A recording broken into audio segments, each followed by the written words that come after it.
Да, добрый вечер, товарищи! Мы находимся на площади Свободы. Здесь едва смолкли возгласы граждан, пришедших узнать о судьбоносном решении. Несколько минут назад Верховный Совет ТАССР принял декларацию о государственном суверенитете. Вот только что отпечатанный этот документ. Как вы видите, дорогие телезрители, он состоит из 6 пунктов. Откуда появилась его идея, нам расскажет депутат-академик Индус Тагиров. Вообще, всему этому начало было положено Декларацией Российской Федерации о своем суверенитете.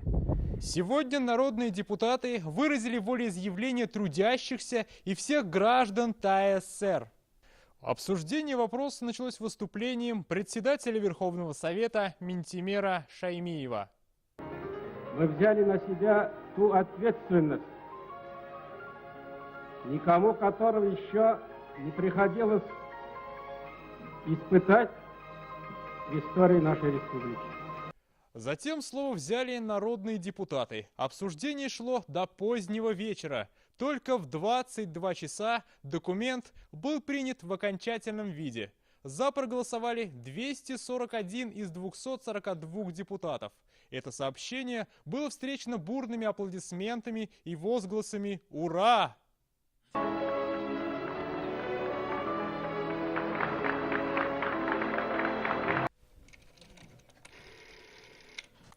Это решение нам по телефону прокомментировал один из участников события Василий Лихачев.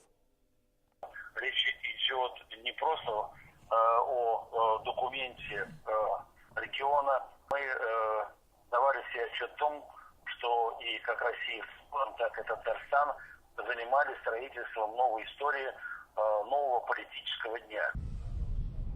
С принятием декларации Татария становится уже не автономной, а полноценной республикой в составе Советского Союза. И впредь будет именоваться Республика Татарстан.